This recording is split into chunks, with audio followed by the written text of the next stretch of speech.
Hotep, everybody. This is Michael Imhotep, founder of the African History Network and host of the African History Network show. It is Thursday, February 22nd, 2024, and African American History Month, Black History Month continues. And I've been getting questions on my social media platforms about my new 10-week online course that I teach on the weekend, usually on Saturdays, Ancient Kemet, the Moors, and the Maafa, Understanding the Transatlantic Slave Trade, what they didn't teach you in school. So I'm going to do a preview of that class, go over some of the slides in the class, deal with some of the content, and show you the extensive class outline, class lesson plan that I've put together. Okay, so the lesson plan is already done for all 10 classes, and we did an introduction back on February 3rd. And the class started February 10th. So our next class will be Sunday, special day, Sunday, February 25th, 2024. All right. Now, when we deal with the transatlantic slave trade, we have to understand that we can't start studying our history in slavery. We have to deal with thousands of years of history that leads up to the transatlantic slave trade taking place.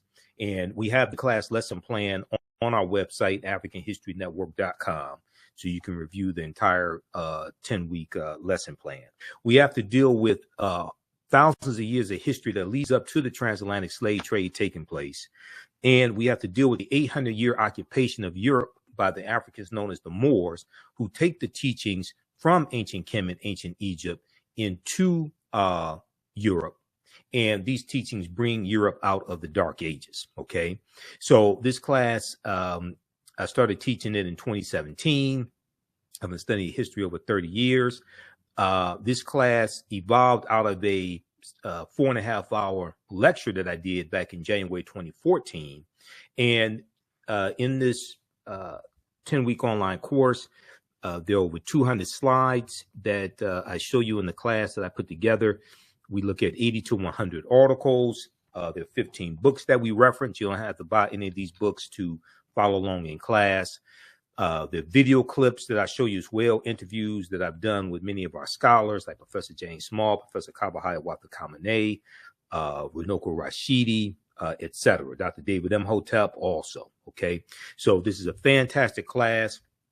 You can register for this class at our website, AfricanHistoryNetwork.com, AfricanHistoryNetwork.com. Class is on sale right now, $80. We do the sessions live. All the sessions are archived and recorded. You can go back and watch it anytime.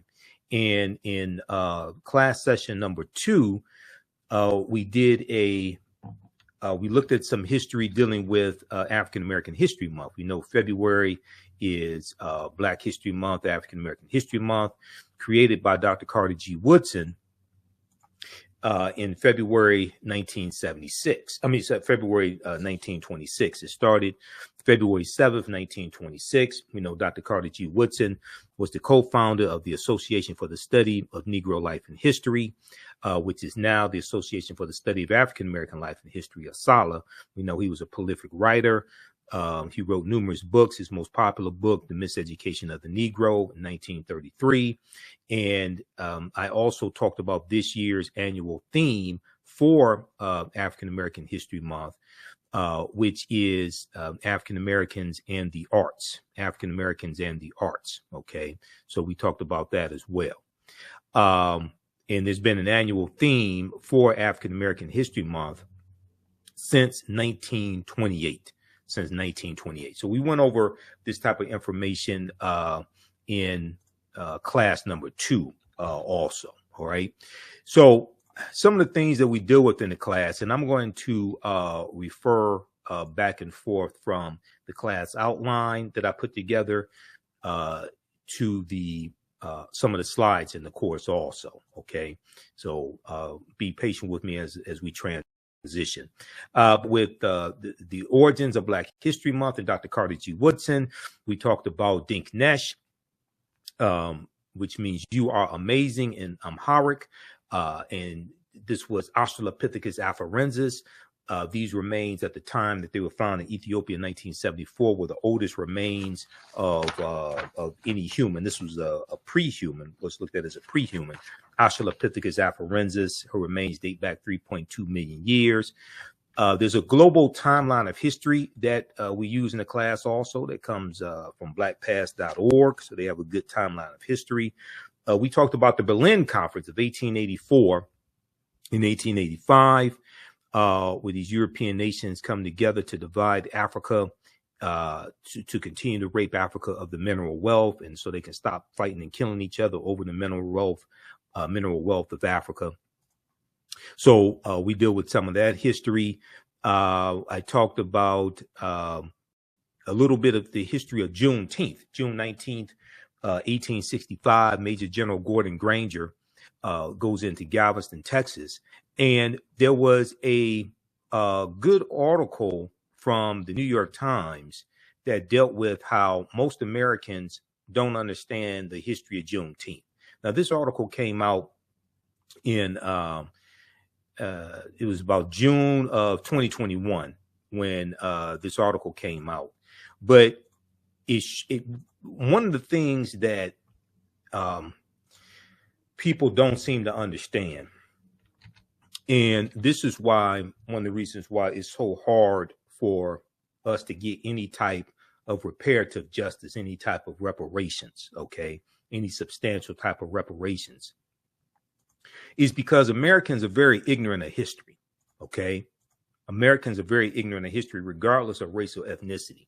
So there was this good article from the New York Times. Most Americans know little or nothing about Juneteenth, poll finds, and it found that 60% of Americans knew little or nothing about Juneteenth. And I would argue that most of what they think they know is false, because Juneteenth was not the last day of slavery, okay? Because June 19th, 1865, when Major General Gordon Granger delivered General Order Number 3 in Galveston, Texas, and then he and his troops of almost 2,000 Union Negro soldiers go all throughout Texas to bring Texas back into the Union, okay, because Texas has seceded from the Union. Well, the 13th Amendment is what legally frees the slaves and what legally ends chattel slavery in this country. The 13th Amendment was not ratified until December 6, 1865, when Georgia ratified the 13th Amendment. Okay. The Emancipation Proclamation did not free the slaves. That's January 1st, 1863. And we, in the class, we look at it, and I tell people to go to archives.gov and read the Emancipation Proclamation, or go to LOC.gov, Library of Congress website, and read the Emancipation Proclamation, because it specifically tells you that the territories that are in rebellion, those territories that belong to the Confederacy, those slaves would be free if those territories did not come back into the Union by January 1st, 1863. But it gives exceptions. It gives exceptions to the border states, Maryland, Missouri, Kentucky, and Delaware. They were allowed to keep their slaves. Okay. Maryland did not abolish slavery until November 1864. Okay. And that had to be put on the ballot. They had to vote on that. The Emancipation Proclamation did not free the slaves. So one of the things that we do in this class, from class number 1, is dispel a lot of myths that are out here dealing with history. Okay. If you read, this is an article that we look at in the class, The Not Quite Free State, Maryland Dragged Its Feet on Emancipation During the Civil War. Now, this is from Washington Post, September 13th, 2013. Interestingly enough, September 13th is the day before September 14th, 1814, when Francis Scott Key wrote The Defense of Fort McHenry, which was a poem that became known as the Star Spangled Banner. And you see the video that I did dealing with the Black National Anthem and the Star Spangled Banner, how Francis Scott Key was a white supremacist slave owner who thought that African people were mentally inferior, and how the Star Spangled Banner The whole song is a white supremacist song, not just the third stanza. Okay. But the vote was, the final vote was 30,174 in favor of freeing the slaves to 29,799 against. November 1st, 1864, Maryland slaves were declared free only a few months before Congress would approve the 13th Amendment abolishing slavery. Now, this is almost 2 years after the Emancipation Proclamation. So there's a lot of this history in mainstream media that I hear being repeated during Juneteenth, all this stuff that's just false. Now, Juneteenth is very important. It's very important that Juneteenth became a federal holiday. One, that's the only federal holiday that acknowledges slavery. Okay. You do have Emancipation Day, which is April 16th. Okay. But that's recognized not as much. That's largely celebrated in Washington, D.C. Why is April 16th significant? April 16th, 1862, that's when the Compensated Emancipation Act of 1862 was signed into law by President Abraham Lincoln. It passed Congress, passed the House, passed the Senate. It was a bill sponsored by an abolitionist, Senator Henry L. Tyler, out of Massachusetts.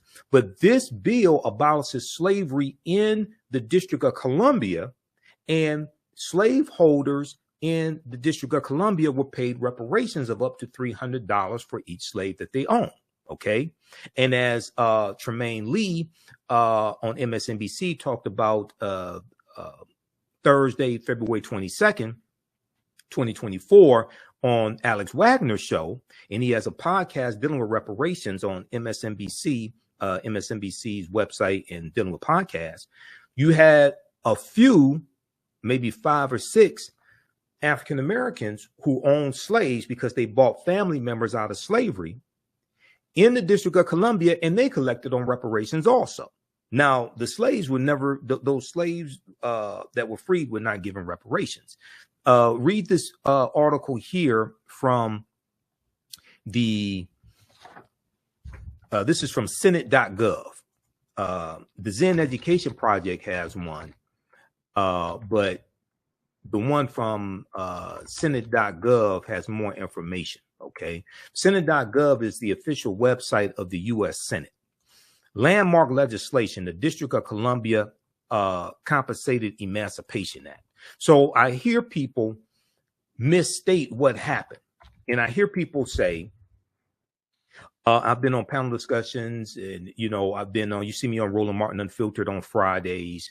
I've been on, it's been over 3 years. I started October 20th, 2020, and been on almost every Friday since then. I hear people say, oh, slave owners were given reparations during slavery here in the U.S. The slaves weren't given anything. Okay. This only applied to the District of Columbia. This is why we have to do more research. And this is why a lot of this stuff floating out here dealing with reparations, don't take this the wrong way. A lot of this stuff, Senator Henry L. Wilson, I should say, Senator Henry Wilson, a lot of this stuff is not going to go anywhere. Because if you're seeking a legal remedy to a historical problem, then that would imply that you understand both law and history. And unfortunately, a lot of people pushing this stuff dealing with reparations don't understand either one. And I can listen to them and tell that. A lot of this stuff is not going to go anywhere. They don't know how to make legal arguments. And the other thing is, as we deal within this class, and also in the second class that I teach, dealing with history from 1800 to 1968, race-based policies are illegal at the federal level based upon Title VI of the 1964 Civil Rights Act, Section 601, non-discrimination in federally assisted programs. Nobody wants to have that conversation. Okay. But if we look at this very quickly here, landmark legislation, the District of Columbia Compensated Emancipation Act. On a visit to Washington, D.C. in 1836, the site of a slave auction held in the shadow of the Capitol, the U.S. Capitol, convinced future Senator Henry Wilson of Massachusetts to, quote, give all land to the cause of emancipation, end quote. So he's elected to the U.S. Senate in 1855. This is 6 years before the Civil War begins, April 12, 1861. Senator Henry L. Wilson became a leading voice for the abolition of slavery during the U.S. Civil War. Okay, so make a long story short, the bill passes the House, passes the Senate. Okay, and then President Abraham Lincoln signs it into law April 16th, 1862. The bill freed enslaved people in the District of Columbia and compensated slave owners up to $300 for each person, that they own that was being set free. Now, the Hartford Daily Courant, Courant, celebrated that, quote, not a slave exists in their shackles have fallen, never to be restored, quote. In the months following the enactment of the law, commissioners approved more than 930 petitions granting freedom to 2,989 formerly enslaved people.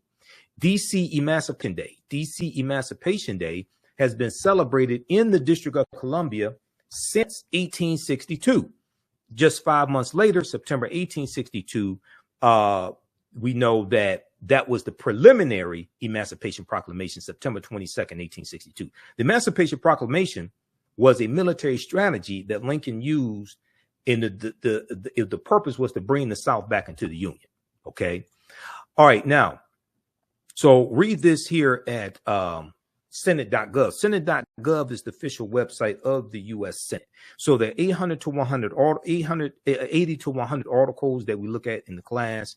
We go deep into this history. Okay. And in the second class that I teach on Sundays, we have that class starting up in June. Black resistance movements from the Haitian Revolution, U.S. Civil War, Civil Rights Movement, Black Power Movement, 1800 to 1968. We focus in on that period of history and get deep into this history also. Okay. All right. Now, so we look at things like Juneteenth briefly to dispel some of these myths. We talk about Imhotep, one of the greatest people who ever lived in human history. Imhotep was a philosopher. He was a priest, physician, architect, mathematician, designer of the step pyramid for Nasubiti, Pharaoh Zoser in the third dynasty. And Imhotep means he who comes in peace in the ancient Medu Neter language. And these are some famous statues of Imhotep. Now, this is Imhotep, and this is not Imhotep. In the 2001 movie, The Mummy Returns, the villain's name was, one of the villain's names was Imhotep. And they have this Arab-looking Eurasian actor, Arnold Vosloo, portraying Imhotep. And in the movie, he was a villain. He was evil. Okay. So many of our children will see this and think that one of our greatest ancestors was evil. Okay.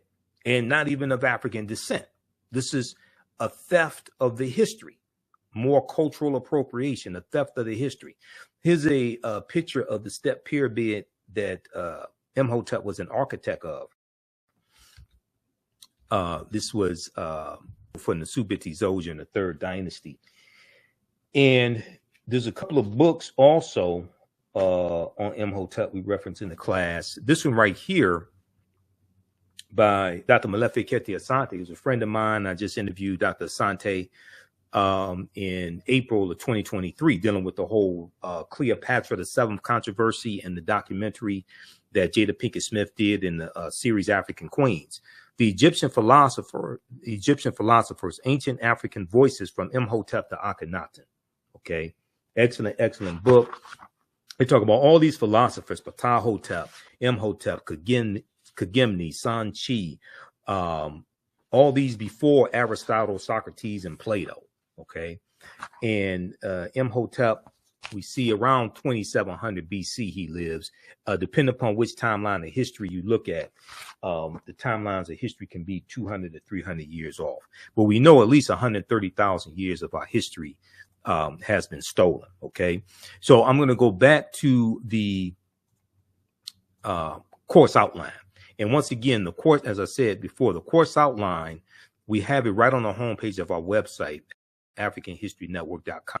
Right at the top when you see the information for this class. So you can register for this class right now. We do the sessions live. All the sessions are archived and recorded. can go watch it. You can watch it anytime, even after the 10-week online course is over with. You can go back and watch the entire class. Okay.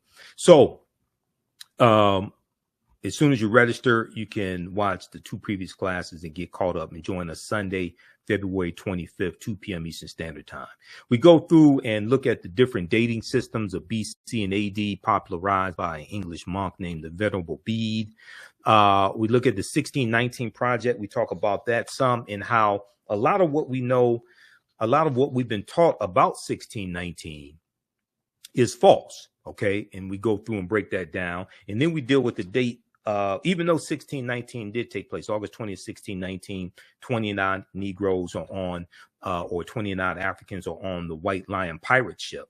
Okay. The White Lion pirate ship, which was an English pirate ship. A lot of the history surrounding 1619 is false.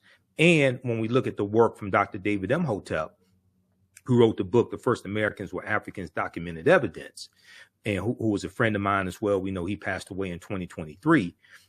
We see that African people have been in the land we call the United States of America going back at least 51,700 years. All right. Now, in 1619, codified slave laws didn't even exist in any of the 13 colonies. Codified slave laws. The first colony to have codified slave laws is going to be Massachusetts in 1641. Comes to Virginia around 1660.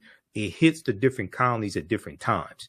The mistake that is made when we retell this history is we think this whole system of slavery existed in all the 13 colonies as soon as those Africans got off the ship. That's not the case at all. And if you read chapter 2 of Before the Mayflower by Lerone Bennett Jr., this is the 6th edition, he lays out a lot of that history. And we see the way we think this history evolved is not actually how it happened. Okay. And that's why you have to study Bacon's Rebellion in 1675, 1676. But this is a historical marker here at in Point Comfort in Virginia. And there's a good article called Much of What We've Been Told About Virginia's 1619 First Africans is Wrong. 1526 doesn't get talked about enough. And you had the Spanish who were trying to set up a permanent settlement here in the Georgia, South Carolina area. And they take 100 African slaves into that area in 1526. Those Africans are going to have a revolt and disappear. It's believed they went to go live with Native Americans. But this is 93 years before Jamestown, Virginia. How is it fixed? 1526 doesn't get talked about.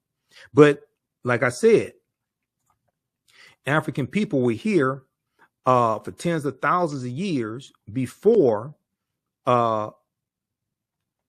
slavery existed, and we were here for thousands of years before the people who we call Native Americans came into existence. If you read The First Americans Were Africans, Documented Evidence by Dr. David Imhotep, and his new book came out in late 2021, The First Americans Were Africans, Revised and Expanded. On page 14 of his first book, he lays out evidence from an archaeological discovery in 2004 by Dr. Albert Goodyear in Allendale County, South Carolina, that shows an African presence dating back at least 51,700 years ago. And they look at 13 pieces of evidence, 13 different types of evidence. They found artifacts, architecture, campsites, carvings, Egyptian writings, footprints in lava, genetic M174D haploid groups dealing with DNA and genetics, linguistics, paintings, skulls, skeletons, structures, and tools. They found 13 different types of evidence, categories of evidence that thoroughly documents an African presence dating back at least 51,700 years ago. Now, this is before Native Americans came into existence. Now, this is not to take anything away from Native American history, but we all know that African people were the first people on the face of the earth. One of the things we look at in the class are archaeological discoveries. And there was an archaeological discovery coming out of Morocco in June of 2017 that shows how they found Homo sapiens. They found remains of Homo sapiens that date back 300,000 to 350,000 years ago. And this was found in Morocco. These are over 100,000 years older than the earliest remains that they had found of Homo sapiens sapiens, or modern man, Homo sapiens, that date back 195,000 years ago in Ethiopia. So the deeper they dig, the blacker the planet gets, the more research they do, the older we get. So when these different archaeological discoveries come out, they have to keep pushing the timelines back. You know, Juvenile had the song Back That Thing Up. When these archaeological discoveries come out, they keep having to back that thing up. They keep having to back the timelines up. And when you study a lot of these discoveries, the scientists are saying that now they have to rethink everything. These archaeological discoveries are pushing the timelines back. And they're saying they have to rethink everything. So we've been led to believe that African people were the first people on earth, but they went all around the world, but did not come to North America. That's a lie. That's a lie. And once we wrap our minds around the concept, and I'm going to go back to the cover of Dr. David Imhotep's book, because this is one of the problems I have when we celebrate African American History Month and don't understand history. If we approach history from the perspective that African people first came to this land that we call the United States of America, conquered and shackled in chains, conquered by Europeans, then you are already starting the conversation with a defeatist attitude and a false concept. No, this was our land stolen from us. This was our land stolen from us. Once we wrap our minds around the concept, because the research has already been done, and you have European archaeologists like Dr. Albert Goodyear who tell the truth. Once we wrap our minds around the concept that this was our land stolen from us,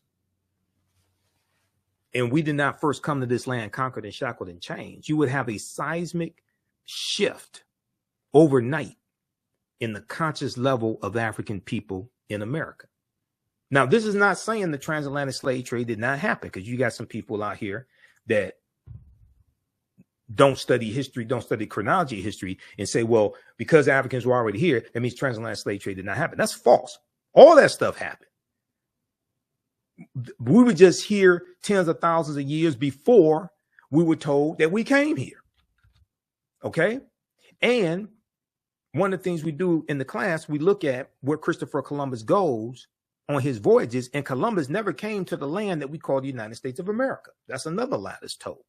Columbus is crucial to understanding the expansion of the transatlantic slave trade, especially after Columbus dies in 1506, and then you have the Asiento de Negros, August 1518, signed into law by King Charles V, also known as King Charles I, which drastically of Spain, which drastically expands the transatlantic slave trade. That's also as a result of Christopher Columbus and Bartholomew de las Casas, Right Reverend Bishop Bartholomew de las Casas, traveling on the voyages, some of those voyages with Columbus, seeing the atrocities inflicted on Native Americans. And de las Casas goes to the Pope and says that they need to stop enslaving Native Americans and focus on saving the souls of Native Americans. And they needed to enslave primarily African people, secondarily white people. And this is what's going to happen. Now, he's going to quickly reverse course and regret that and fight for the abolition of slavery, but it's too late then. This thing is exploding, and the Spanish were the second ones involved in the transatlantic slave trade. Now, keep in mind, Columbus sails August 3rd, 1492, late in the same year that the African Moors lose control of their last stronghold, Granada, January 2nd, 1492. Okay, the Spanish Granada Wars. But when we look at the Khoisan have the oldest DNA on the planet. The Khoisan are the short-statured Africans that go all around the world. Okay, and they were here in the land we call the United States of America. Now, an October 2012 genetic study published in Science magazine found that the Khoisan in Southern Africa are the oldest ethnic group of modern humans, with their ancestral line originating about 100,000 years ago. The Khoisan, formerly called by the derogatory term Bushmen, are also called pygmies, another derogatory term, are genetically unique, and no other currently known population had separated so early from our common modern human ancestor, according to the report. Now, these are two Khoisan women right here, okay? And short-statured Africans, the ancestors to the Ainu and the Twa. Now, the Khoisan live mainly in southern Africa, territory spanning Botswana, Namibia, Angola, Zambia, Zimbabwe, and South Africa. They are largely divided into two groups, hunters and gatherers, or gatherers, known as the Sans people, and keepers of the livestock, known as the Khoi Khoi people.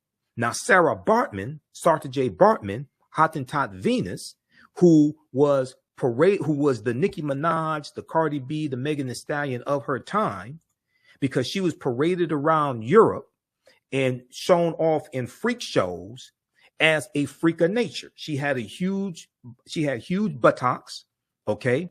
She suffered from steatopygia, which is fatty deposits around the buttocks and thighs. She was a Khoisan woman. She had large breasts, and she is going to die, it's believed, of suicide around 26 years old, and it's also believed that she became a prostitute as well, okay?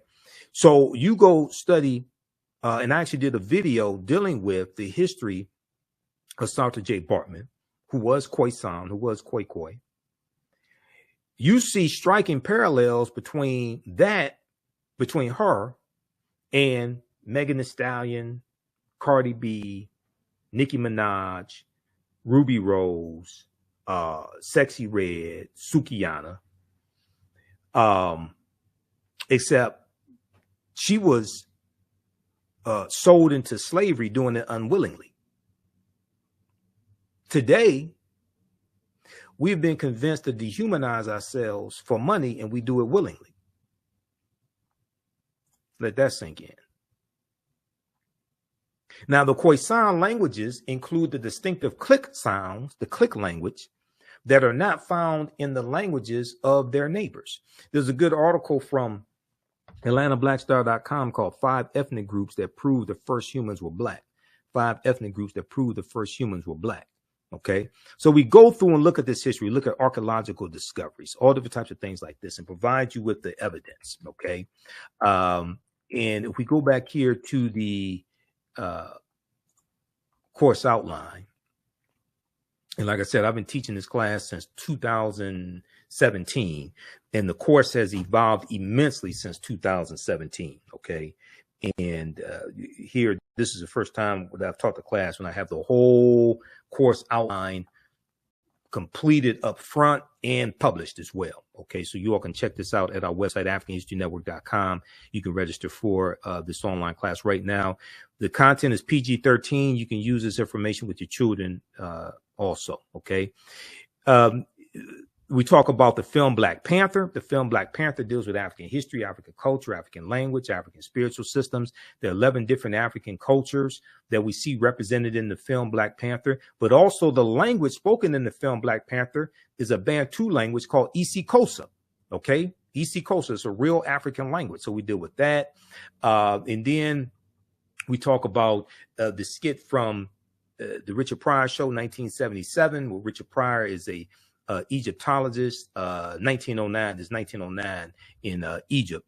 And this deals with why the history and culture, or why all this was stolen. He comes across the book of Coming Forth by Day, or what they call the book of life in the skit.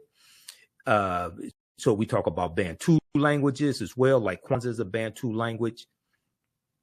And there's also a piece that deals with Black Panther, Wakanda Forever is rich in mythology. And it talks about the real life African and indigenous inspirations behind what we see in the film Black Panther. Okay. One of the things I deal with early in the class is the term African American. And we go through early on to dispel a lot of this misinformation that's floating around out here. A lot of people, and I don't know where this lie started, but a lot of people are under the misinformation, under the misimpression or misinformation that the term African American was created by the Reverend Jesse Jackson. That's blatantly false. Now we know Reverend Jesse Jackson, as well as other African-American scholars, reintroduced the term African-American in the late 1980s, right around 1988, 1989. Okay. But as I posted on Facebook, and I posted it again today, this is an excerpt from the book Malcolm X Speaks. And we know we just commemorated the 59th anniversary of the assassination of Malcolm X, February 21st, 1965. In the Ballad of the Bullet, April 3rd, 1964, when Malcolm delivers the Ballad of the Bullet in Cleveland, Ohio, at Corey Methodist Church, he uses the term African American. And on page 36 of this book, in the Ballad of the Bullet, he uses the term African American. And what I'm going to do is, let's see here. Let's throw this up. Try to expand this as much as I can.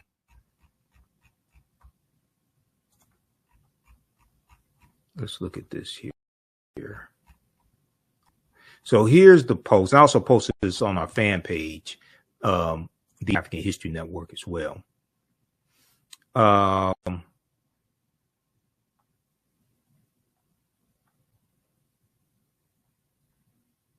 Right here. Let's go to this.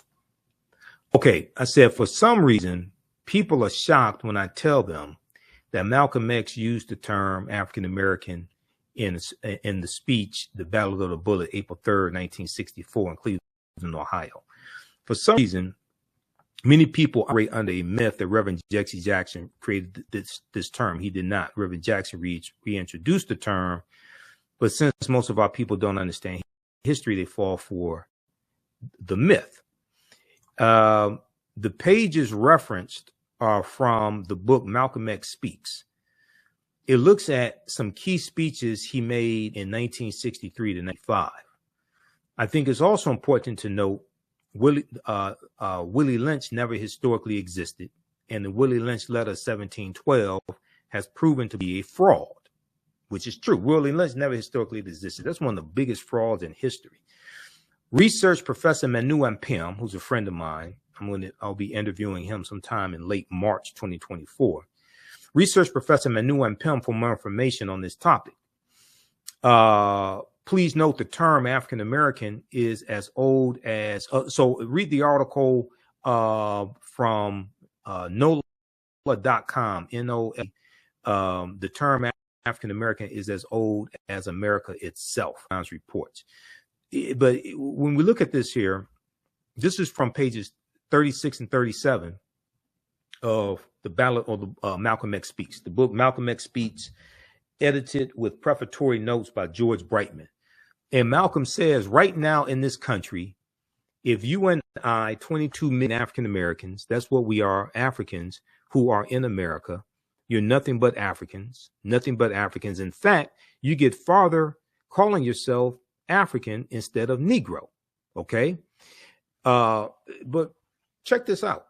Now, also at blackpast.org, and blackpast.org has thousands of pages, about 6,000 pages of articles dealing with African history and African American history. They have the transcript of the Battle of the Bullet speech, and let me see which date is this. Because Malcolm gave that speech a few times. He delivered it April 12th, 1964 in Detroit, Michigan at King Solomon Baptist Church.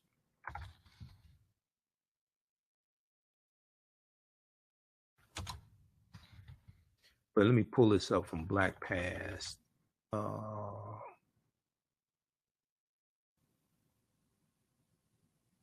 I was just looking at it a couple of days ago. And actually, do I have the link in here? Hold on, I thought I had the link in one of these, I posted the link.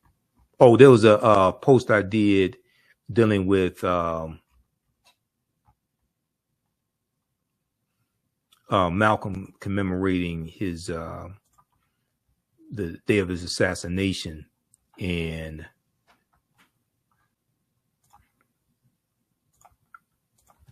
I have the link to the Ballad of the Bullet there. But let me pull this up right quick for you.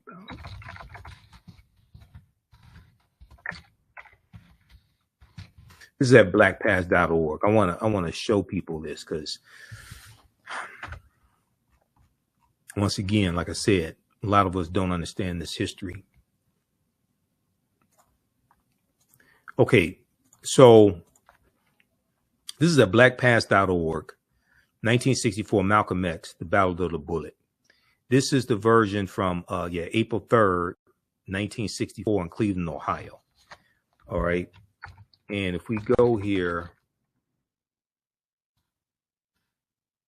right here, right now in this country, if you and I, 22 million African Americans, that's what we are, Africans who are in America.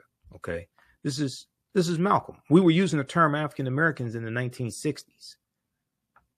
I don't know where this lie started, that Reverend Jesse Jackson created that term. Professor James Small, one of my teachers personally, he told me personally that he said we were calling ourselves African Americans in the 1960s.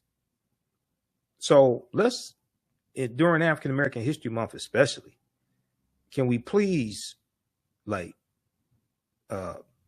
expose these myths and stop spreading these lies? Willie Lynch never historically existed. Jesse Jackson did not create the term African American. African people did not first come here August 20th, 1619. Yes, August 20th, 1619 did happen, but we were here for thousands of years before that. Okay. All right. How you all like this type of information? Give us a thumbs up, give us a heart, give us a like on this broadcast. Who still needs to register for this 10-week online history course that I teach? Normally we do it on Saturdays, 2 p.m. to 4 p.m. Eastern Standard Time, or 5 p.m. Eastern Standard, 2 p.m. to 5 p.m. Eastern Standard Time. But I am speaking at a Black History Month celebration that my fraternity Phi Beta Sigma is doing along with our sisters, the Zeta Phi Beta Sorority Incorporated. And it's going to be at, it's this Saturday at Mary Grove College. So I won't be able to teach the class on Saturday. So we're going to do it Sunday, February 25th, 2 p.m. Eastern Standard Time. So you can register for the class right here. Just click right here, register here. And on the next page, just click on enroll. And like I said, we have the class lesson plan here, lays out all 10 classes. Okay, so you can see the type of information that we're going to cover. We have the information to register for the class in the thread of the broadcast also. And I'm going to post it here as well. Okay, yeah, class number 3. And we do the sessions live. All the sessions are archived and recorded. So you can go back and watch this anytime, watch the classes anytime, even after the course is over with. You'll still have full access to the class. Okay, so you don't lose that. So a year from now, 2 years from now, you can go back and watch the entire course. Okay, and I should change that. It's going to be next class. It's going to be Sunday, February 25th. Here we go. All right, let's continue here. Let's continue looking at here at the course outline.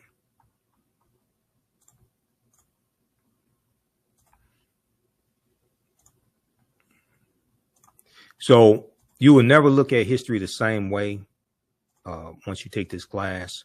This class is going to blow your mind. I guarantee it.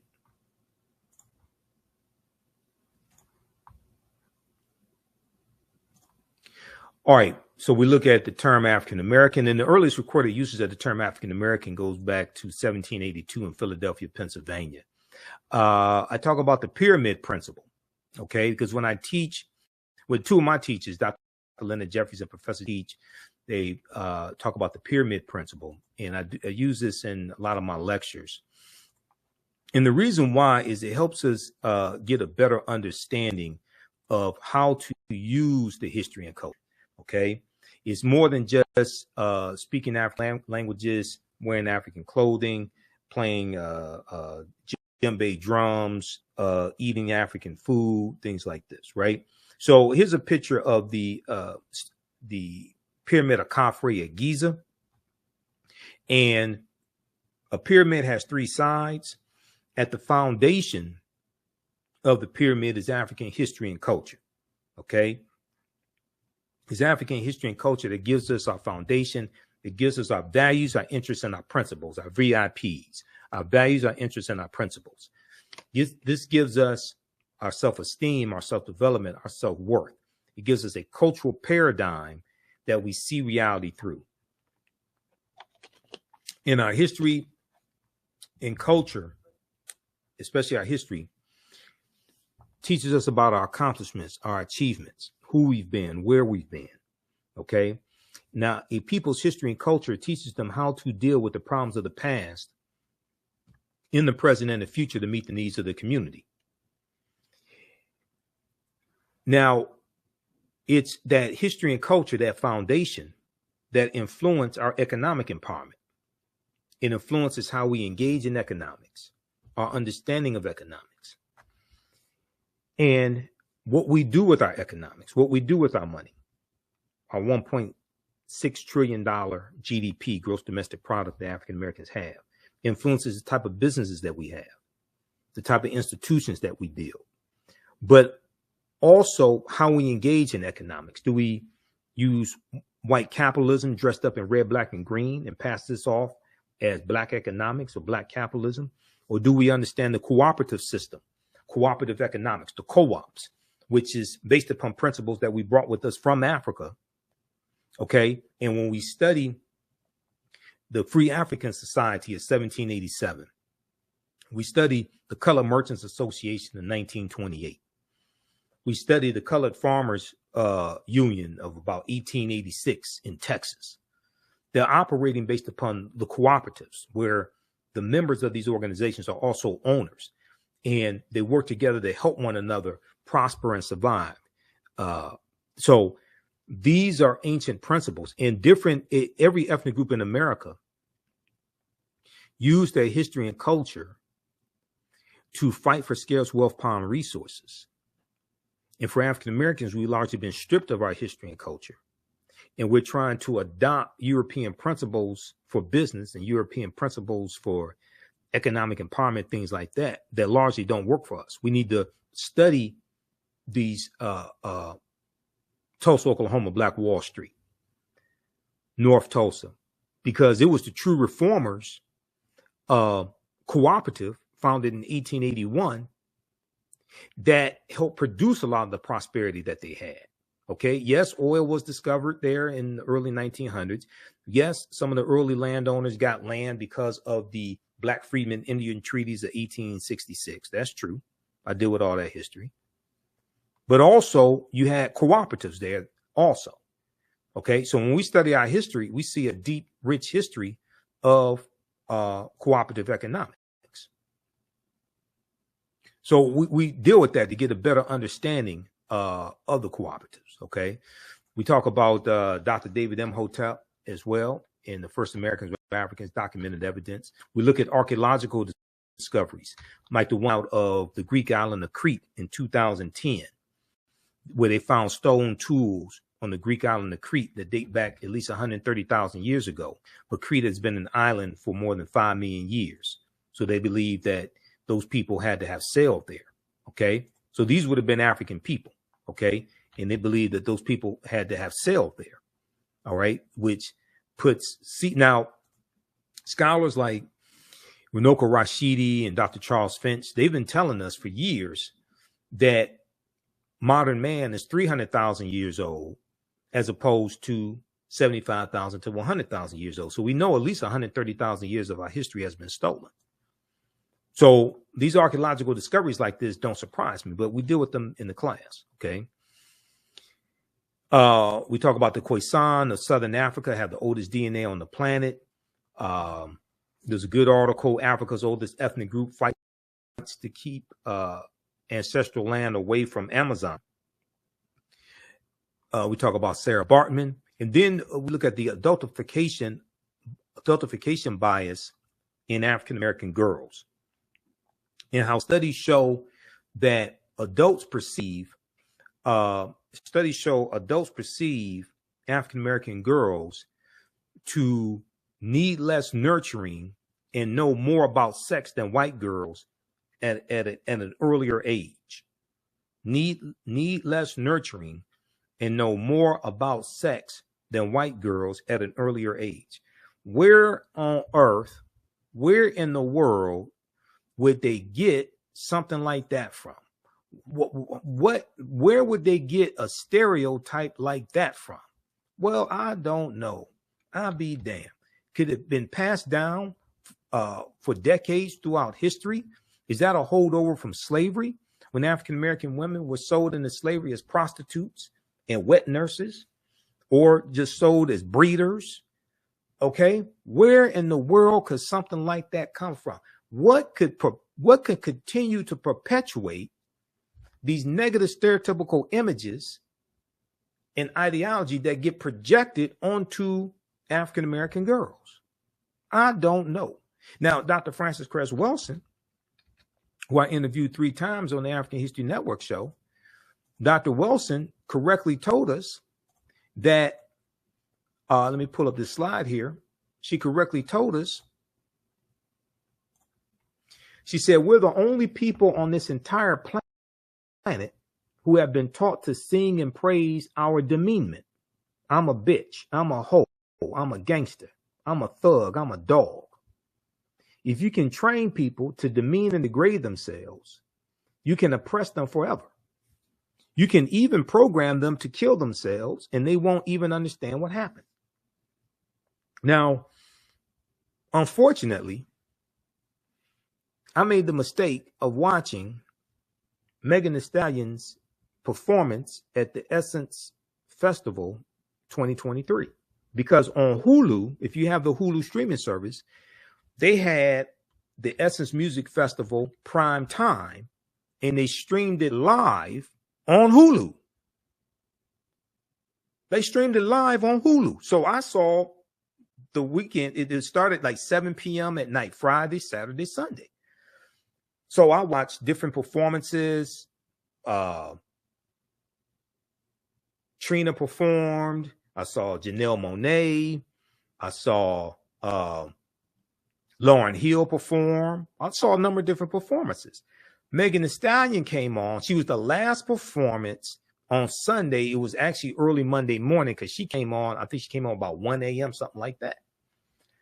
And go back and watch my videos where I talked about how horrific her performance was, the vulgar language, the sexually explicit language. And I saw Trina's performance, you know, the baddest B Trina. Okay. You don't know Nan, Trina, that, you know, had the song with Trick Daddy. If you listen to Trina's lyrics in her performance and Megan Thee Stallion's lyrics, Megan Thee Stallion made Trina sound like Mother Goose. Megan Thee Stallion made Trina look like a Girl Scout.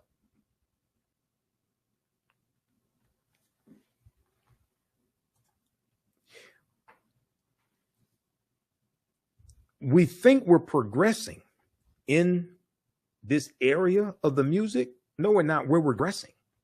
And the music is being weaponized against us. And too many of us don't understand history enough to understand the warfare that is being waged against us through the media, through the music. If you want to destroy a nation, you do it through the music, because the music hits the youth first. And they're least equipped to be able to fight back against it, to understand what's going on.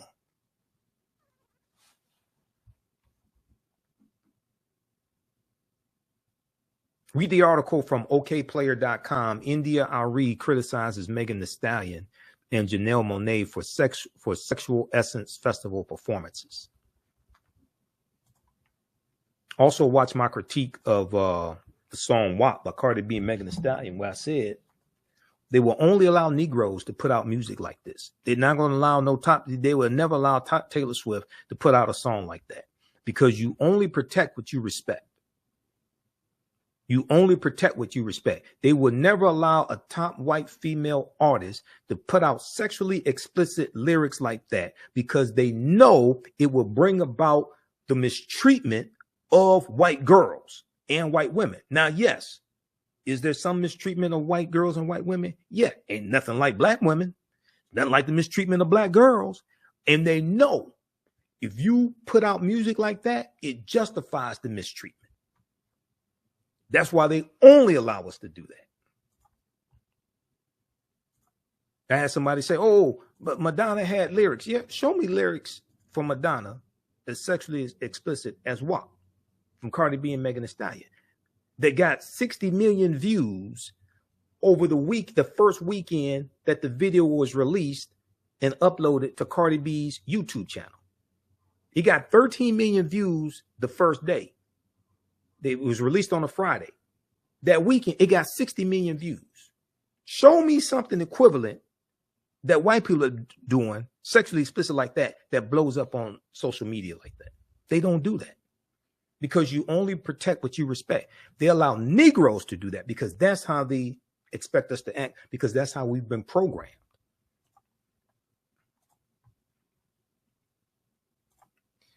All right, now. So class number 3, we look at the study done with 130,000 years, the stone tools found on the Greek island of Crete 130,000 years ago. We look at the 2 lost Egyptian cities that we'll look at in the class. One is Tanis Heraklion, which was discovered it was revealed back in 2013. Tanis Heraklion, the lost city of Egypt. And it's believed that it sunk into the ocean about 1,200 years ago. The second one that we'll look at is called Dazzling Aten, and that was discovered just a few years ago. Dazzling Aten, another lost city of Egypt. We'll talk about the 17 pyramids that were found buried underneath Egypt in 2011. And what you're going to find is you're going to have civilizations built on top of civilizations. And they use infrared technology, infrared satellite that can look underneath the earth. And they discovered 17 pyramids buried underneath Egypt. Okay. Another fantastic archaeological discovery. So we look at also what are co-ops, to get a better understanding of cooperative economics. So many people, talk about co-ops, but oftentimes they never clearly define what a co-op is. Now, Dr. Jessica Gordon-Nembhard probably wrote the best book, or at least one of the best, dealing with co-ops. The name of her book is Collective Courage. So this is one of the books we cite in the class. You don't have to buy any of these books to follow along in class. Collective Courage, A History of African-American Cooperative Economic Thought and Practice. And I interviewed Dr. Jessica Gordon-Nembhard back in 2014 because she was speaking here in Detroit. I interviewed her, and in the book, she gives example after example of example throughout our history of us using co-ops. And this is a part of history that is not talked about a lot. Well, what are co-ops? The Black cooperative movement has always been parallel to the Black liberation and civil rights movement. We've mostly heard about the political side of the movement, but you can't name a major Black political leader that didn't point to cooperatives as a pathway to freedom.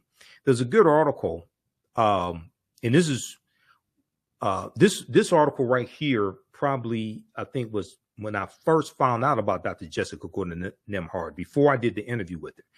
It's called Stop Saying Black People Don't Support Each Other Economically. This is from newsone.com, June 30th, 2014. Okay. And as Dr. Francis Cress Wilson, we see there was a resurgence of cooperatives when COVID-19 hit. Mutual aid networks find roots in communities of color. Amid the unfolding disaster of COVID-19 have been moments of generosity, whether it's people pulling together support for college students who've been tossed out of dorms, or collecting money to help restaurant workers, street vendors, and movie theater employees pay for their medicine, groceries, and rent. These mutual aid support networks, in which communities take responsibility to care for one another rather than leaving individuals to fend for themselves, have proliferated across the country as the pandemic turns lives upside down. The nonprofit organization Town Hall Project created Mutual Aid Hub to track all the various collective efforts when the coronavirus began its rapid global spread in March 2020. Back then, it counted only 50 mutual aid groups, but by May 2020, the number grew to more than 800 in 48 states, driven by what the hub's lead organizer, Shivani Desai, D-E-S-A-I, called a, quote, grassroots explosion of organizing, end quote, a grassroots explosion of organizing. Dr. Jessica Gordon Nimhard, author of Collective Courage, said Black mutual aid societies date back to the 1700s, like the Free African Society in 1787.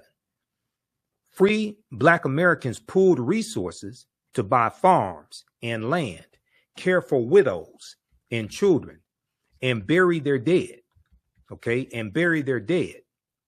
Many started credit unions, which is one of the oldest forms of cooperatives and still exists today. Credit unions, Alpha Kappa Alpha Sorority Incorporated, gained a lot of media attention in 2023 for starting a credit union.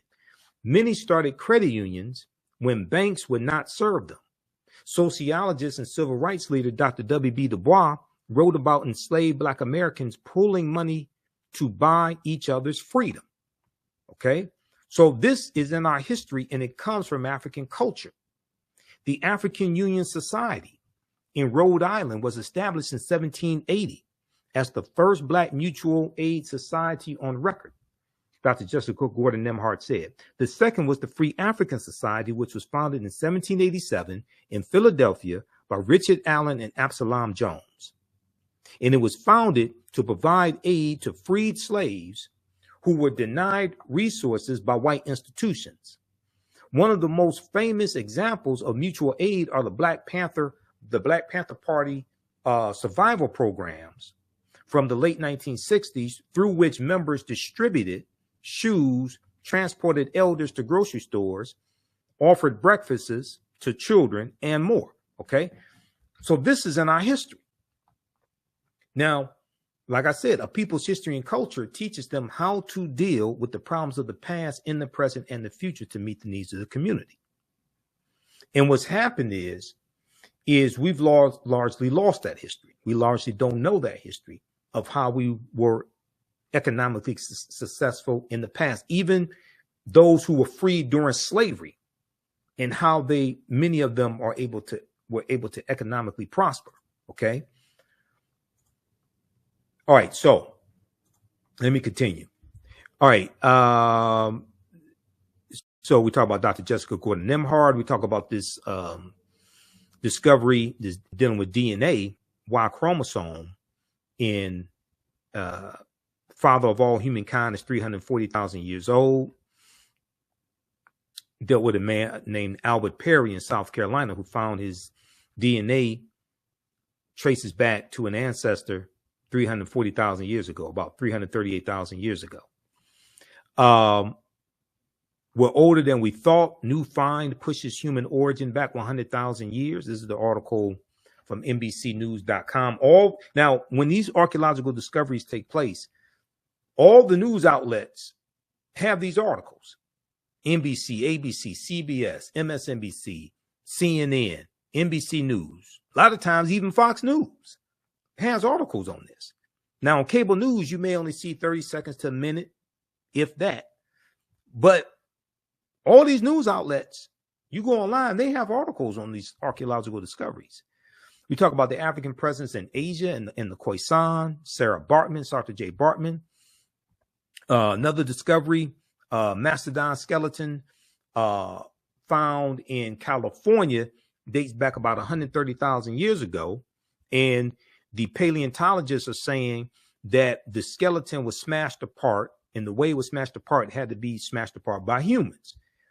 Okay, now if that's true, that puts an African presence in California 130,000 years ago. Okay, so we talk about the native Africans, the Negritos, who were the first inhabitants of the Philippines. Why the endangered African tribesmen in India shot dead an American missionary with an arrow. All right, that deals with the Sentinelese in the Andaman Islands, the Sentinelese. Okay, this is a remote group of Africans in the Andaman Islands. We look at an article that Dr. Runoko Rashidi wrote, Before Enslavement, Africans, Ancient Diaspora. He wrote this article for AtlantaBlackStar.com. I interviewed Runoko 6 times. So I share an excerpt of an interview I did with Runoko. I think it may have been my last interview with him, because we were trying to set up another interview before he passed away. Inside Egypt's 3,000-year-old lost golden city. That's the other lost golden city of Egypt that lost city of Egypt we look at. The documentary, Global Assignment, the documentary on Runoko Rashidi, Tony Browder's involved in that. So that has just been released. So that's showing in different cities. Follow Tony Browder on Facebook for more information on that.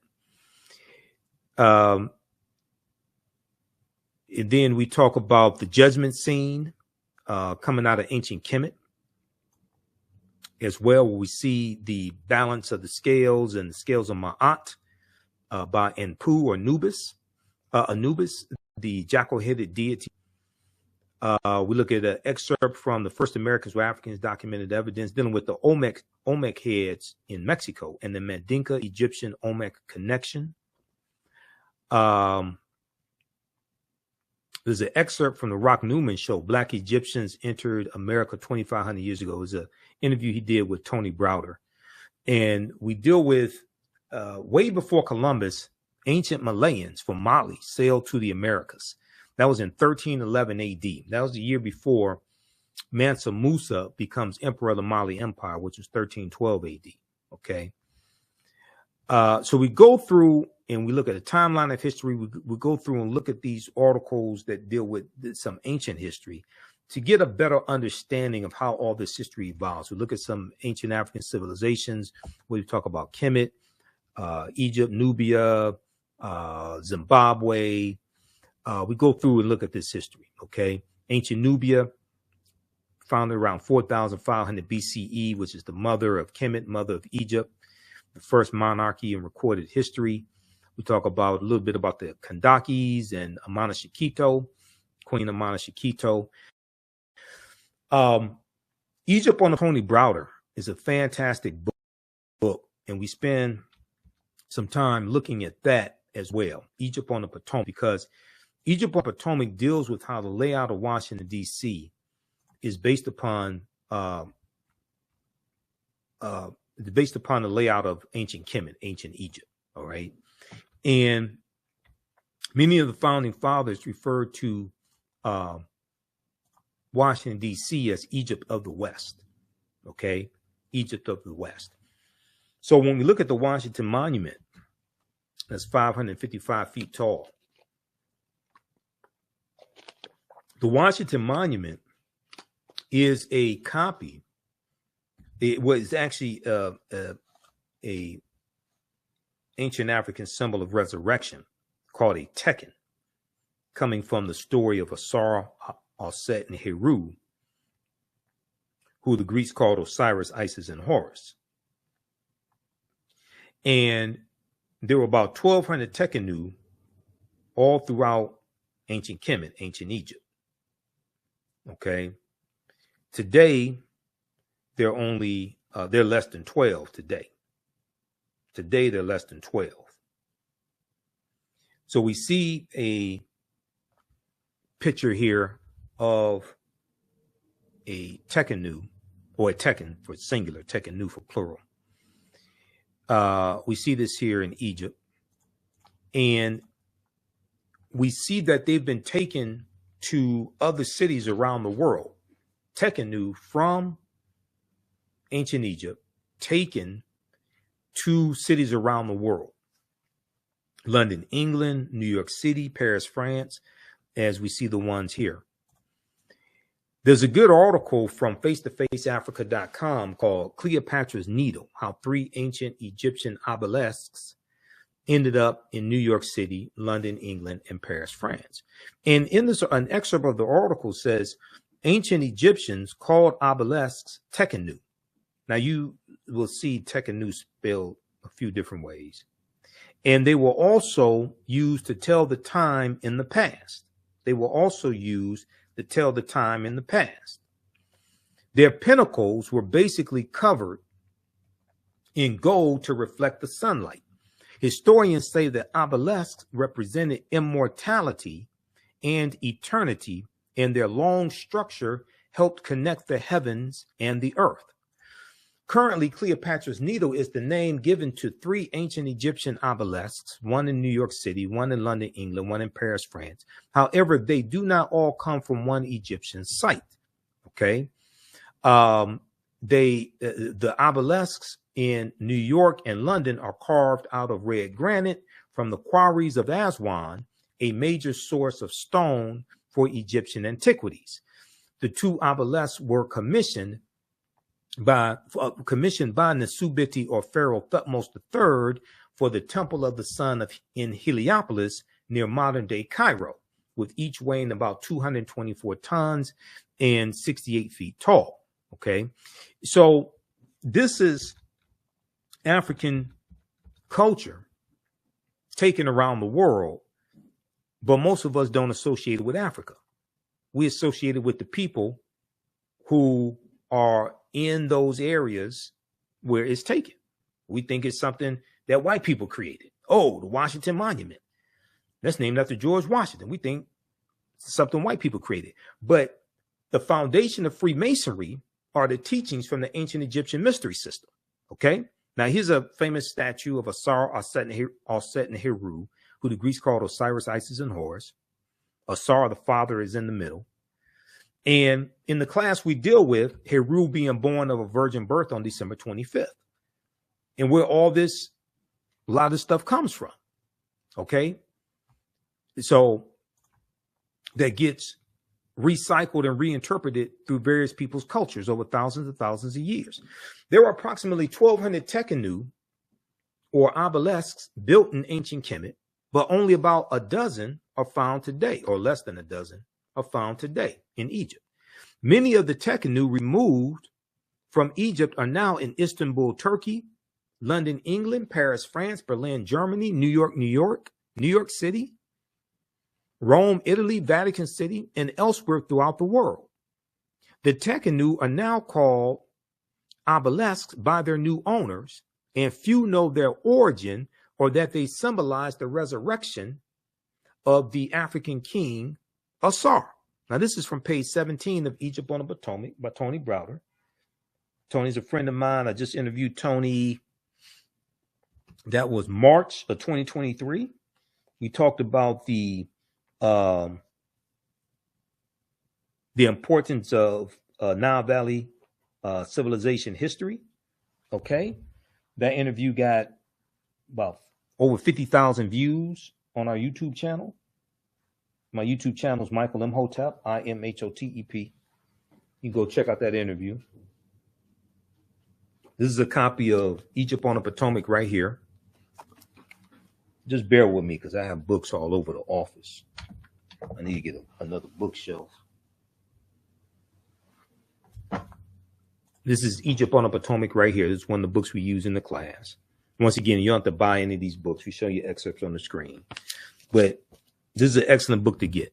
Egypt on the Potomac, as well as Nile Valley Contributions to Civilization by Tony Browder. Okay. Now, when we look at Freemasonry, because we have to look at Freemasonry, we look at that in the class. in the relationship to ancient Egypt, ancient Kemet, the Nile Valley region of Africa. The word Mason is derived from the Latin words mass and sun. Mass and sun, S-O-N. Mason means child of light and expresses the desire to pursue light, which is a metaphor for the sun, which symbolizes knowledge. The term child of light, or sons and daughters of light, was first used to identify students who had completed 42 years of study in the temples of ancient Kemet. Many Masonic temples were modeled after the temples of ancient Kemet, places where light or knowledge was imparted in a series of steps or degrees. So the whole concept of going to institutions of higher learning and getting your credentials in a series of degrees, associate's degree, bachelor's degree, master's degree, PhD, that whole concept comes out of ancient Kemet, in the ancient Egyptian mystery system, out of the temples, where they went to study for 42 years. The concept of liberal arts, okay? And in Stolen Legacy by George G.M. James, he talks about the 7 liberal arts and the arithmetic and the logic and things like this. He talks about the quivium and the quadrivium, the trivium and the quadrivium, I think it is. But all that comes out of the Nile Valley region of Africa. We associate most of this stuff with Europeans. They learn from us. They learn from us. This is why, if you've seen any of my information dealing with the fight for what people call reparations, reparative justice, my whole concept of reparations as a historian is much different than a lot of this stuff floating around. The reason why, first of all, you have to understand the root concept of reparations means to repair, to make you whole again, to restore you to a state before the damage that was done, to repair a harm that was done. Okay.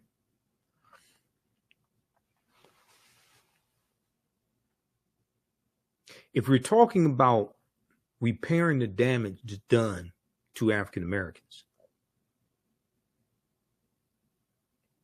you first have to analyze who African people were and what African people had before they were put into an institution of slavery that largely stripped us of our history, culture, language, spiritual systems, folklore, mores, family ties, nationality, okay?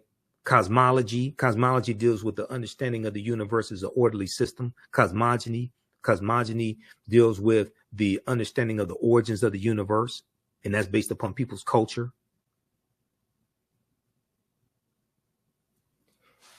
You have to analyze who we were before we were put into the institution of slavery and what we had. If you want to talk about repairing the damage of something, if you start the conversation with us already enslaved, stripped of those things, that means you don't understand that you don't understand.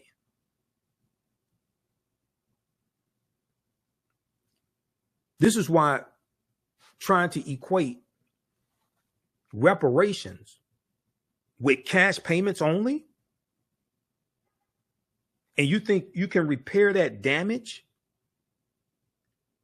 with just cash payments, and you're going to give a people who've been stripped, who most of us still hold the last names of our former slave masters and have been taught to hate ourselves, who have been psychologically damaged. If we all got $1 million a day, white people will have it all back by this time next week. And you haven't repaired the damage because you haven't properly assessed the harm that was done because you don't understand the history. Very few people want to be honest enough and say this. I don't give a damn. I'll tell you the truth. I'm not trying to raise money for the next reparations conference. I'm going to tell you the truth. Secondly, you have to understand the history of the laws and policies put in place that inflicted the harm in the first place. This is why the California Reparations Task Force, their final report that came out June 29, 2023 is so important. That 1,000-page report that lays out 12 harms, okay, and lays out 115 policy recommendations. This is why that's so important, because they are looking at fairly analyzing the damage that was done, okay, and they're talking about remedies for the damage that was done. This goes way beyond cash payments. People operate based on people haven't. I can listen to people tell they haven't done the research. So they just equate the damage that was done to cash payments. No, you don't understand the history. So my Kwanzaa presentation I did December 27th, 2023 at King Solomon Baptist Church. I talked about some of this. And I'm going to go to, let me see, let's pull this up. Let's go to this. I want to show this quickly here.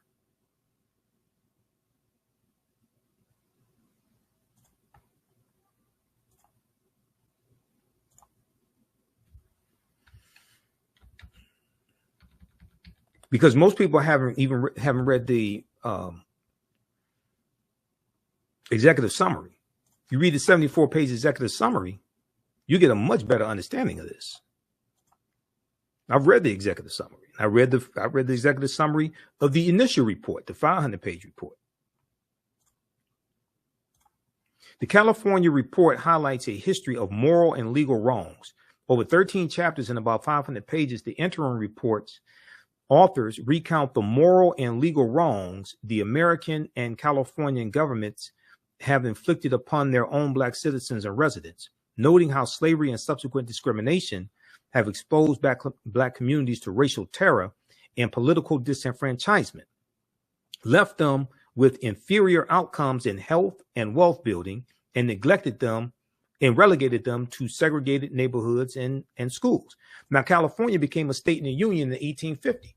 When they became a state in the Union, they abolished slavery. Now, historians have identified at least 1,500 people who were in some type of semi-slavery state or status. Some people put the number at 4,000. California was not Texas. In June of 1865, when Major General Gordon Granger goes into Texas to deliver General Order Number 3, which we commemorate during Juneteenth, there were 250,000 enslaved Africans in Texas. California is not Texas. California's history is totally different than Texas. But the reparations reactionaries haven't studied the history. So they think California is the same as Texas and Mississippi, Alabama. No. But California does have a deep history of racism. Okay, racism, segregation, redlining, housing discrimination, political disenfranchisement, etc. So they lay out 12 harms here in their final report. Well, in the interim report and the final report. 1, enslavement. 2, racial terror. 3, political disenfranchisement. 4, housing segregation. 5, separate and unequal education. 6, racism in environment and infrastructure. Okay. 7, pathologizing the Black family. 8, control over creative, cultural, and intellectual life. That deals with our royalties being stolen from us in like the music industry. Okay. That's what that's talking about. 9, stolen labor and hindered opportunity. 10, an unjust legal system. 11, mental and physical harm and neglect. 12, the racial wealth gap.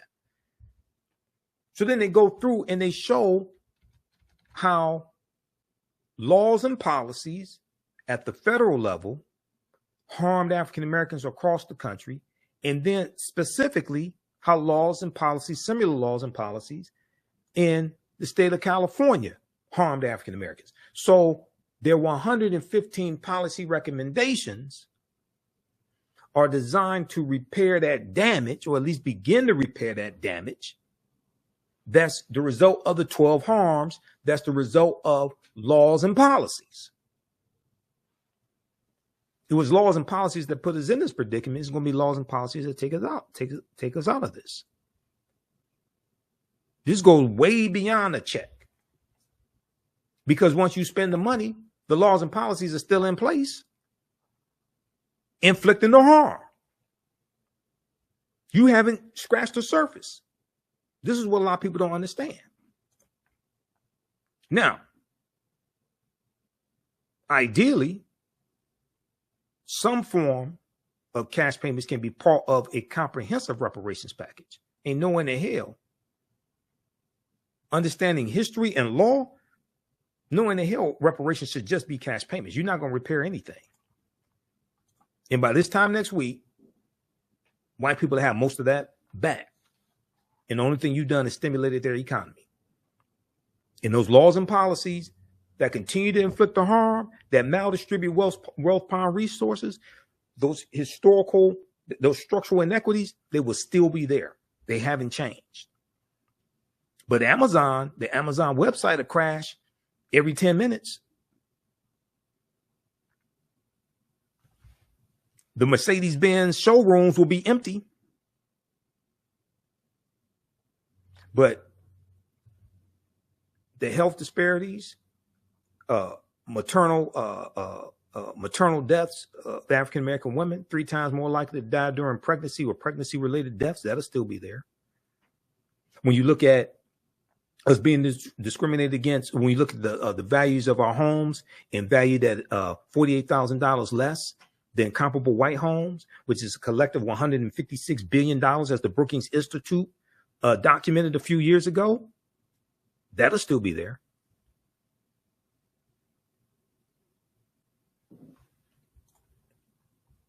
So we have to understand comprehensive reparations, but first you have to analyze, you have to study the history of what happened.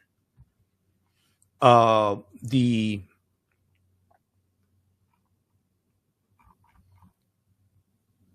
this is the interim report right here. This is the executive summary from the interim report. Just Google California Reparations Task Force, it will come up. And then I have the link here also. You can go to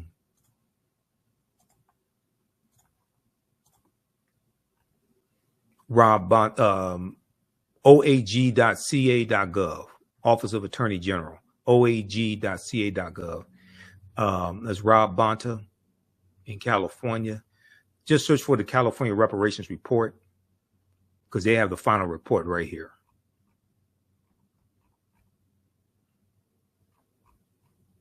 And then you can read the full final report. You can look at the executive summary. It's broken up into chapters, all of that.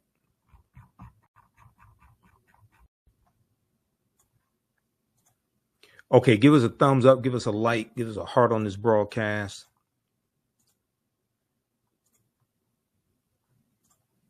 Be sure to register for this 10-week online history course that I teach ancient Kemet, the Moors, and the Maafa.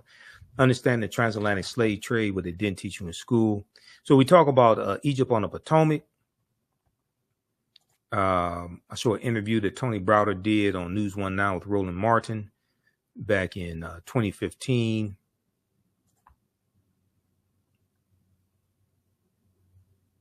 We talk about Abubakar II coming to the Americas also in 1311. Let's see. Class number 6, we deal with the African origins of Star Wars and the Asarian drama, the story of Asar, Aset, and Heru, who the Greeks called Osiris, Isis, and Horus, and how George Lucas, father of Star Wars, had a mentor named Joseph Campbell. And Joseph Campbell wrote a book called The Power of Myths, or The Power of Myth. And Joseph Campbell taught him about all these myths. One of those myths was about Asar, Aset, and Heru. We look at excerpts from Nile Valley Contributions to Civilization by Tony Browder and deal with the story of Asar, Aset, Heru, and the virgin birth. Heru being born on December 25th to the virgin Aset. We talk about Benjamin Banneker as well and the surveying of Washington, D.C., the Dogon tribe of Mali and Burkina Faso, who discovered the invisible star centuries before Galileo invented the telescope. And they talked about the Series A and Series B star systems. We look at an excerpt of an interview I did with Professor Kaba Hiawatha Khamenei dealing with the African origins of Star Wars and the Assyrian drama. Talk some about Queen Tia, the 18th dynasty, the wife of Imhotep III, mother of Akhenaten and grandmother of Pharaoh or Nasubiti King Tutankhamun. The relationship between Memphis, Tennessee, and Memphis, Egypt. Talk about the Druids in Ireland and how the Druids were practicing a watered-down version of the teachings from ancient Kemet, from ancient Egypt. And the Druids being killed by a British slave named Patrick, who became canonized as a saint. So in class 7, we talk about Hannibal Barca, and we know that Denzel Washington is going to portray Hannibal Barca, the Carthaginian general, in a movie directed by Antoine Fuqua, director Antoine Fuqua. I did a video about that. So we talk about Carthage. And Carthage is one of those African empires that Europeans try to claim as their own.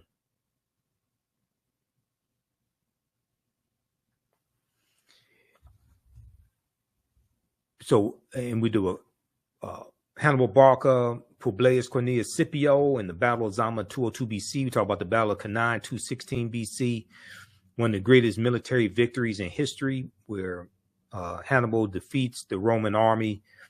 The Roman army has about 80,000 men. Hannibal has 50,000. He's one of the greatest military strategists in history.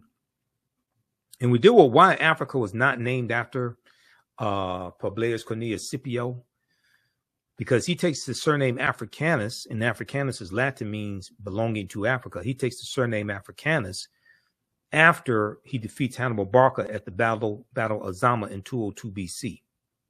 So once again, we have that whole history backwards. We look at the relationship between the teachings coming out of the Nile Valley region of Africa and the development of European secret societies.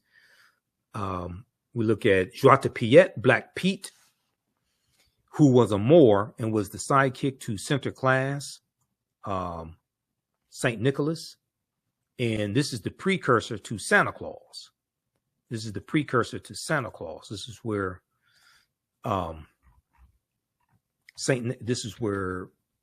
Santa Claus comes from, with the red and white outfit. Comes from Bishop Nicholas. Right here.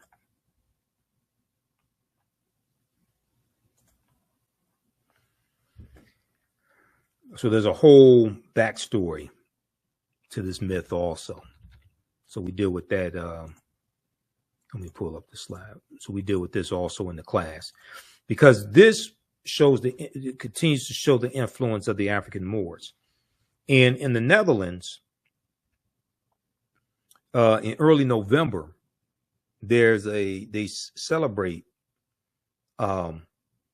Sinterklaas and Joie de Piet coming to the Netherlands, coming on a steamboat from Spain. And we know it was the Iberian Peninsula, Spain and Portugal, where the Moors go in 711 AD, led by Tariq ibn Ziyad, and the Moors are going to conquer the southern portion of Spain.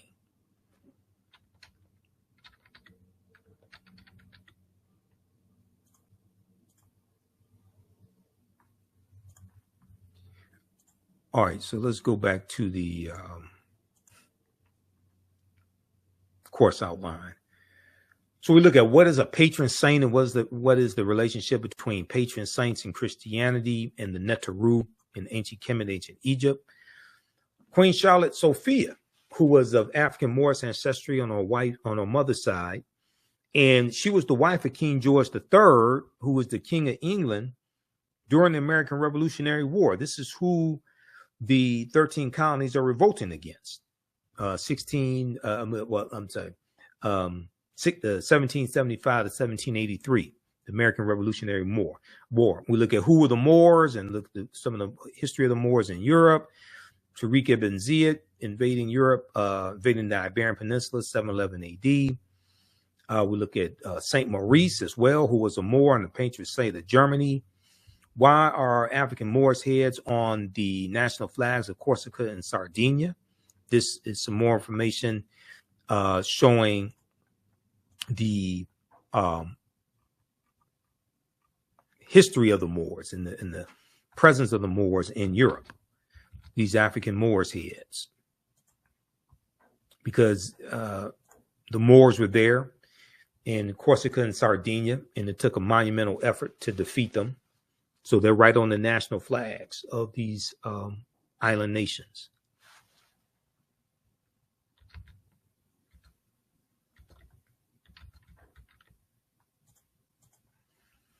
All right, going back to the course outline. So class number 8, we look at how did the Moors lose power in Spain? And one of the books we reference is Golden Age of the Moor, edited by Dr. Ivan Van Sertima. I have that book around here somewhere. Oh, right here. Golden Age of the Moor. One of the best books dealing with the history of the Moors during the medieval time and in Europe. Golden Age of the Moor, edited by Dr. Ivan Van Sertima. Dr. Jose Pimenta Bay is one of the baddest scholars on the history of the Moors. He has a essay in here. Ranoko Rashidi has an essay in here as well. So we talk about the Crusades some, and the First Crusades, 1096 AD. Who were the Knights Templar? And the Knights Templar are important because they were taught by the African Moors, and they learned some of the teachings from ancient Kemet, ancient Egypt, become very powerful. Okay. We look at excerpts from Christopher Columbus and the African Holocaust, Slavery and the Rise of European Capitalism by Dr. John Henrik Clark. Because like I said, Columbus is crucial to understanding the expansion of the transatlantic slave trade. Okay. And we look at where Columbus goes on his 4 voyages. He never comes to the land that we call the United States of America. The closest he comes here is Cuba, which is 90 miles away, about 90 miles away.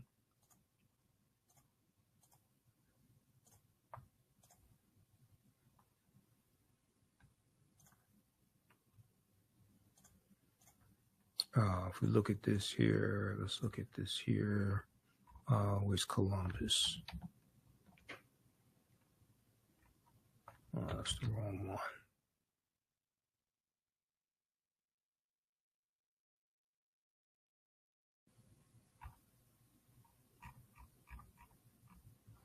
Right here, Cristobal Colon. Cristoforo Colombo. Okay. When we look at where he goes on his 4 voyages, and if you go to history.com, official website of the History Channel, and just search for Christopher Columbus, it will show you where he went. He never came to the land we call the United States of America. August 3rd, 1492, he set sail. That's his first voyage. Set sail on the Nina, the Pinta, and the Santa Maria. He goes into the Bahamas, which he calls San Salvador. He goes into Cuba and Hispaniola. We know the western third of Hispaniola is where the island of Haiti is, but all that was a Spanish colony first. And in 1697, the French are going to take over the western third of the island of Hispaniola, and they're going to name it Saint Dominique. But those Africans are going to have a revolt, okay, and call it Haiti, which we call Haiti. Second voyage, September 1493, goes into the West Indies and Boricuan, Puerto Rico, which we call Puerto Rico today. It goes to Jamaica, 1494, conquers all that territory. Third voyage, May 1498, Trinidad and Venezuelan mainland, South America. Fourth voyage, May 1504, he goes into Panama and Honduras in Central America, conquers all that territory. They're going to set up plantations, especially sugarcane plantations. Early, about 1501, 1502, they start taking Africans into those territories and enslaving them. So this is a deep history. And your understanding of politics is directly related to your understanding of history. So when you start getting to this history, especially looking at Spain, things like this, and what Spain conquered, then you start getting a better understanding of what's going on today, especially in the second class that I teach that deals with history from 1800 to 1968. Okay, and then we look at the Portuguese are the first ones involved in the transatlantic slave trade starting in 1441, okay, when they go into what's modern day Mauritania. So class number 9, we look at the doctrine of discovery, Dom Diversis, 1452. What is the papal bull amongst the Catholic Church? The Treaty of Tordesillas, June 7th, 1494. Where the Pope divides the non-Christian world between Spain and Portugal and tells them to go out and conquer the non-Christian world.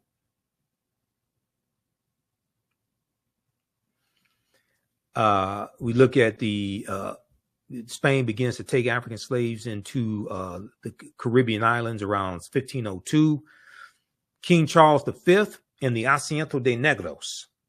Okay, King Charles V and the Asiento de Negros of 1518, because you can't understand the expansion of the Atlantic slave trade without understanding the Asiento. And oftentimes people talk about the transatlantic slave trade and don't mention the Asiento. Okay, that's Spain. And this was a license that the Spanish crown gave to slave traders to supply Spanish colonies with enslaved African people. What was the middle? We look at what was the middle passage of the transatlantic slave trade to get a better understanding of that. And there was an essay that Dr. Maleficenti Asante wrote in 2010, rebuking and refuting Dr. Henry Louis Skip the Truth Gates, as one of my teachers, Dr. Leonard Jeffrey, calls him, because oftentimes he skips over the truth. Dr. Henry Louis Gates Jr. And it deals with Gates is wrong about the African involvement in the slave trade, because Gates wrote this op-ed for the New York Times in 2010 called Ending the Slavery Blame Game. And he makes the false argument that Africans were as equally culpable for the transatlantic slave trade as Europeans, which is totally false. That's a lack of understanding of history. So this is an excellent article by Dr. Maleficenti Asante, who coined the term Afrocentricity back in the 1980s. We look at the role of insurance that insurance companies played in slavery. When did the first African come to America that we know of by name? That was probably Juan Garrido in 1513 in Florida. Comes into Florida with the Spanish conquistador Juan Ponce de Leon. Bacon's Rebellion in 1675-1676 in Virginia, and how it planted the seeds of race-based slavery, but also planted the seeds of racism that we still see evident today. To understand what's going on today, you have to understand Bacon's Rebellion. You understand Bacon's Rebellion, and those that group of about 500 rebels who were being exploited on the tobacco plantations in Virginia, and how they unite. You have enslaved Africans, free African Americans, white indentured servants, poor whites, and they realized that they were all being exploited by the same people. Okay, and they had a rebellion, and in December of 1675, they burned down the town of Jamestown, Virginia. December 1675, they burned down the town of Jamestown, Virginia.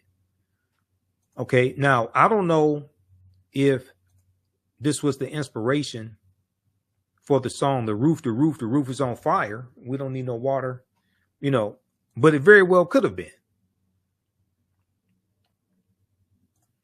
And there's a good article from Britannica.com, the history of the idea of race, the history of the idea of race.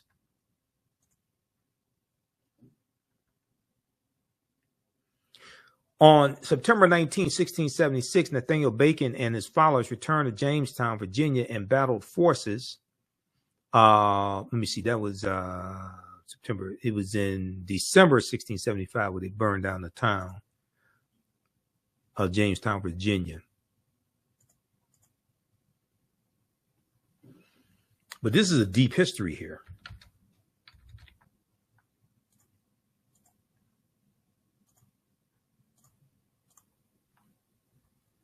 We deal with did African Americans own slaves and why?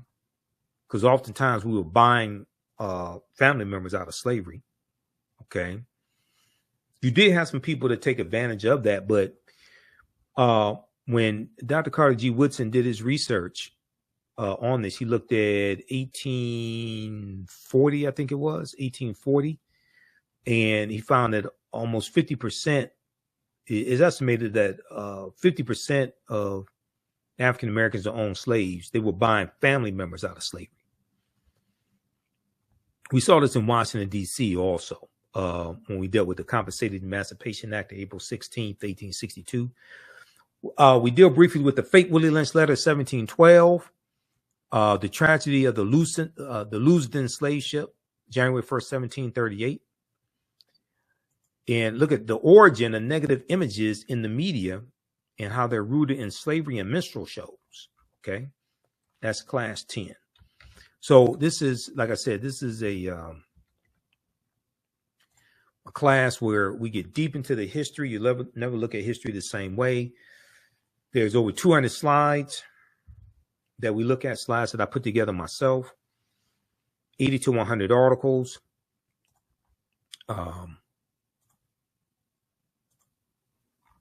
Video clips, all of that, excerpts of books. So join us, class number, normally we do the class on Saturdays, but I'm speaking at a Black History Month celebration this Saturday. So we're going to do the class Sunday, February 25th, 2 p.m. Eastern Standard Time. Register for the class right now. Click right here to register.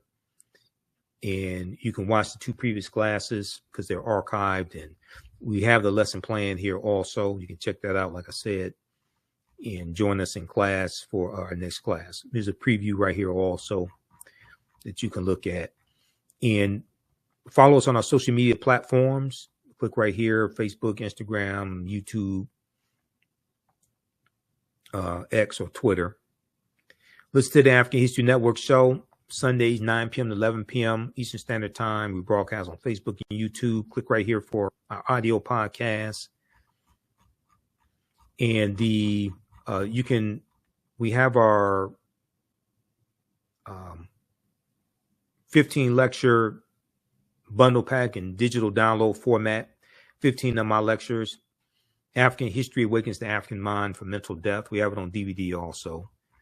Okay. But that's on sale, $75. So you can click there and it has the information, tells you which lectures are in the bundle pack as well. If you want to support the African History Network, $ the AHN show through Cash App, $ the AHN show through Cash App, also through PayPal, paypal.me/the AHN show. This is our official Cash App tag, $ the AHN show, SHOW. These other ones here are fake African History Network Cash App accounts that I'm still trying to get shut down because they've been stealing money from us. I don't know who set these up. There's a total of 5 out there that I've identified that are fake. So that's why I created this graphic. And we have the link right here for Cash App. When you click on it, it shows our Cash App tag. So this helps us keep doing the research, stay on the air, keep broadcasting, pay some of the bills, etc. Here's our link for PayPal also. Okay. All right. So look, hopefully you learned a lot today. Register for this course. You can use this information with your children. Like I said, the content is PG-13. It's not overly graphic. I don't do a lot of cursing or anything like that. But you're going to learn so much in this class. This is a great time of the year to start learning this history and take this information with us throughout the year. Okay. All right. So thanks for joining us today. Share this broadcast on your social media platforms. Follow us on our Facebook fan page, The African History Network, our YouTube channel, Michael Imhotep, our Instagram page, The AHN Show, our other social media platforms. Remember, right now is correct wrong behavior. It's not over till we win. Wakanda forever. We'll talk to